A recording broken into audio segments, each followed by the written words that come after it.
रक्षाबंधन 11 अगस्त को है या 12 अगस्त को मनाया जाए। नमस्कार, मैं आचार्य विनोद भारद्वाज आप सभी लोगों का अपने इस YouTube चैनल पे स्वागत करता हूँ।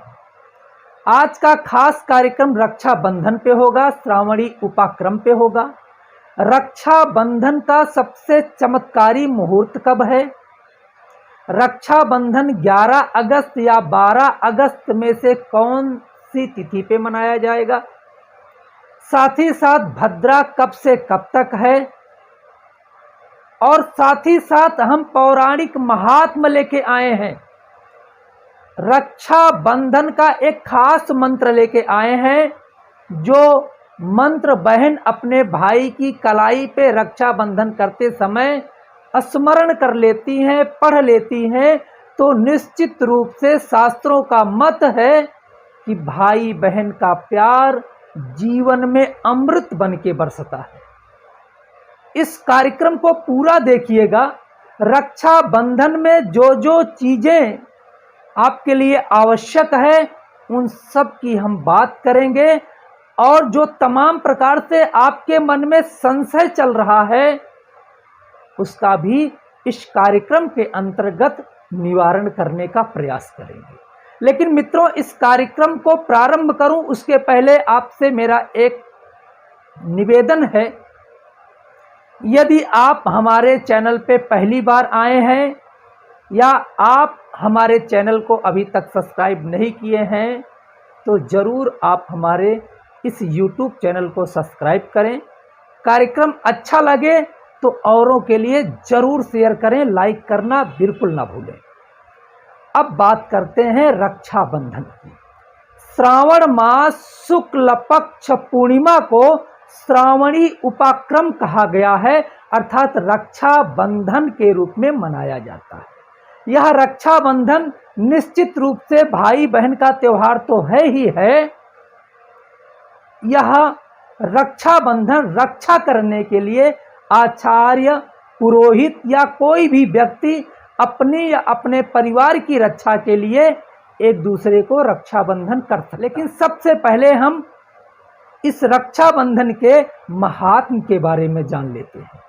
श्रावण मास का जो पुण्य होता है, भगवान का अभिषेक होता है, पूजन होता है, उसका पुण्य एक धागे में समाहित होकर के जब कोई भी व्यक्ति मंत्र पढ़ के भगवान या अपने इष्ट का स्मरण करके हाथ की कलाई पे बांधता है ना, तो निश्चित रूप से रक्षा की तरह कार्य करने लगता है, तमाम प्रकार के विघ्नों को दूर करने लगता है। इसलिए यदि आप अपने भाई के कलाई पे राखी बांधने वाली हैं या कोई आचार्य, पुरोहित या श्रेष्ठ व्यक्ति किसी के हाथ पे रक्षाबंधन कर रहा है, पूर्ण हृदय, पूरी आस्था, पूरे विश्वास के साथ भगवान का स्मरण करके जरूर रक्षा बांधे, निश्चित रूप से कल्याण होगा। श्रावणी उपाक्रम में पितृकर्म करना भी बेहद शुभ माना गया है, इसलिए पितृकर्म भी कर सकते हैं। श्रावणी उपाक्रम में ऋषि कर्म भी किया जाता है, इसलिए ऋषि कर्म भी कर सकते हैं। अब बात करते हैं रक्षाबंधन 11 अगस्त को है या 12 अगस्त को मनाया जाएगा। देखिए, 11 अगस्त को पूर्णिमा 10:38 दिन में प्रारंभ हो जाएगी। हम अपने शास्त्रों की माने जो तिथि सूर्योदय के समय होती है वही मान्य कर ली जाती है, लेकिन यह पूर्णिमा श्रावण की 10:38 से प्रारंभ होकर के 12 अगस्त को प्रातःकाल 7:05 पे समाप्त होगी। तो अगर हम शास्त्रों की माने, मुहूर्त चिंतामणि की माने, तो मुहूर्त चिंतामणि में स्पष्ट लिखा है कि सूर्योदय से 3 घड़ी यदि कोई तिथि भोग नहीं करती, भोग करने का मतलब कि वह जब सूर्योदय हो उससे 3 घड़ी तक यदि वह तिथि नहीं होती है तो वह तिथि उस दिन नहीं मानी जाती है, इसलिए 12 तारीख को पूर्णिमा मान्य नहीं है, इसलिए 11 अगस्त को ही रक्षाबंधन किया जाएगा। 12 अगस्त को व्रत की पूर्णिमा नहीं हो सकती है, स्नान दान की पूर्णिमा है। तो अब बात फंसती है कि 11 अगस्त को रक्षाबंधन किया जाए, क्योंकि यह जो रक्षाबंधन का पर्व मध्याह्न के समय ज़्यादा शुभ माना गया है, ऐसा शास्त्रों में लिखा गया है। लेकिन मुहूर्त चिंतामणि में ही यह उल्लेख है कि यदि भद्रा रक्षाबंधन के समय हो तो निश्चित रूप से भद्रा के समय रक्षा बांधना उचित नहीं माना जाता है। रक्षा का पुण्य, रक्षा का प्रताप, जिस हेतु आप अपने भाई या अपने स्नेही जनों की कलाई पे रक्षा बांध रहे हैं, वह निश्चित रूप से पूर्ण नहीं होता है। तो अब भद्रा की बात करते हैं। देखिए, भद्रा 11 अगस्त को प्रातः 9 बजे से प्रारंभ हो जा रहा है लगभग। इसके बाद यह इसकी समाप्ति हो रही है 8:51 शाम को। तो अब देखिए, पूर्णिमा लग रही है 10 बजे और 9 बजे से भद्रा प्रारंभ हो जा रही है। तो मतलब रक्षाबंधन 11 को भी नहीं हो पाएगा, 12 को भी नहीं हो पाएगा, तो कब हो पाएगा? इसके लिए शास्त्रों ने निश्चित रूप से कुछ युक्तियां दी हैं, कुछ आदेश किए हैं। देखिए, 8:51 पे जब भद्रा समाप्त होगी, उसके बाद से 9:13 तक, 8:52 से रात्रि में 9:13 तक आप रक्षाबंधन कर सकते हैं, शुभ माना गया है। इसके बाद कहा गया है मुहूर्त चिंतामणि में कि एक तरह से भद्रा सांप के आकार की होती है। सांप का मुख निश्चित रूप से दूषित होता है, क्योंकि सांप मुख से ही अपने विष को फेंकता है, पूंछ से विष को नहीं फेंकता है। तो मुख को छोड़ करके पूंछ जो होती है, उस समय रक्षाबंधन किया जा सकता है।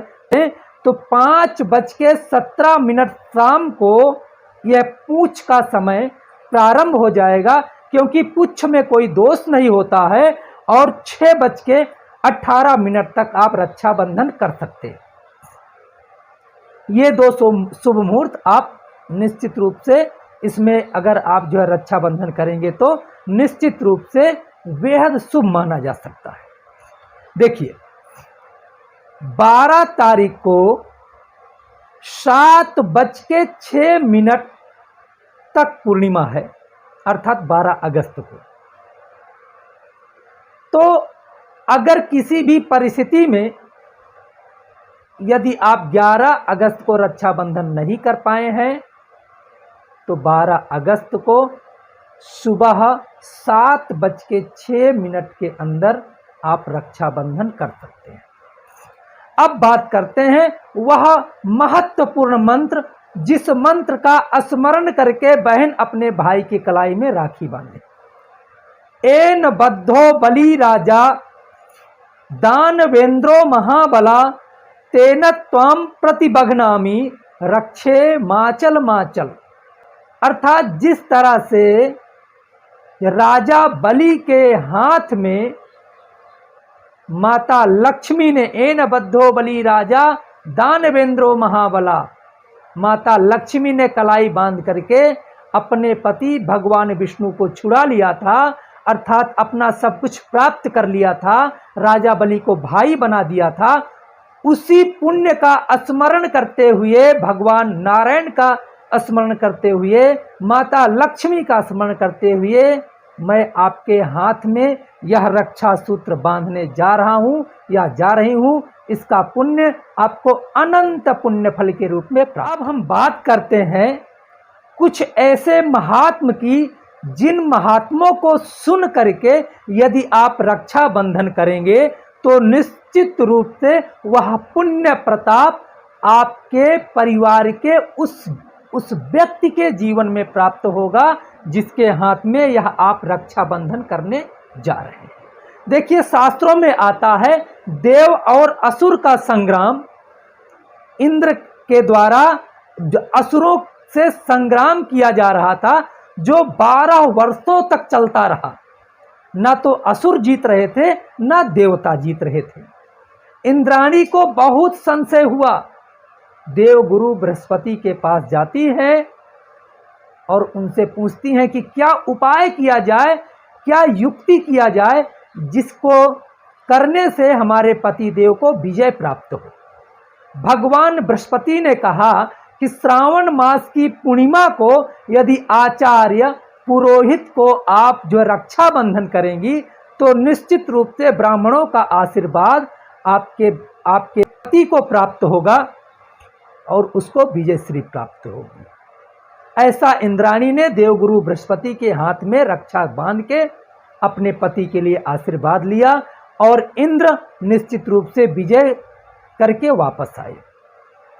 एक बार का वृत्तांत है, भगवान श्री कृष्ण युद्ध कर रहे थे और रथ का पहिया उनके उंगली में लग गया। द्रौपदी ने अपनी साड़ी का पल्लू फाड़ करके रक्षा बंधन कर दिया था।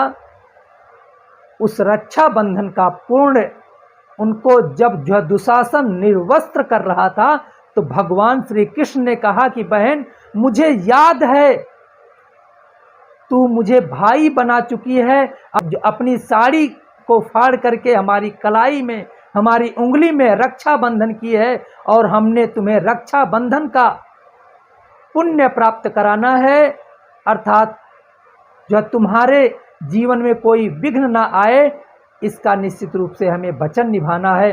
भगवान श्री कृष्ण आए और जो द्रौपदी की निश्चित रूप से रक्षा। एक महात्मा और आता है, भगवान वामन के रूप में बलि से 3 कदम जमीन मांगे थे और राजा बलि ने सशर्त दान कर दिया। भगवान ने कहा कि कुछ तुम मुझसे भी मांग सकते हो। तो बलि ने कहा कि महाराज, इस हमारे इस महल में जितने भी गेट हैं, जितने भी दरवाजे हैं, मैं जिस दरवाजे से निकलूं आप खड़े मिलो। निश्चित रूप से भगवान ने आशीर्वाद दिया, वैसा ही कार्य करने लगे। स्वर्गलोक में, नारायण लोक में माता लक्ष्मी को चिंता हुई, वो राजा बलि के यहाँ जाती हैं और ऐसा ही एक कच्चे सूत का धागा लेके जाती है। श्रावणी उपाक्रम में माता लक्ष्मी ने राजा बलि के हाथ में रक्षा बांधा और कहा, भैया मैंने आपके हाथ में रक्षा बांधा है और इस रक्षा की अब आप लाज रखें, हमारी रक्षा करें। राजा बलि ने कहा कि बहन तू मांग, क्या मांगना है। राजा बलि से माता लक्ष्मी मांगती हैं, जो संसार को देने वाली माता लक्ष्मी है, वो राजा बलि से मांगती हैं कि मेरे पति को मुझे वापस कर दो। इसी कच्चे सूत की ताकत ने राजा बलि को नारायण को वापस करना पड़ा। इसलिए रक्षा बंधन का, इस रक्षा का विशेष महत्व है।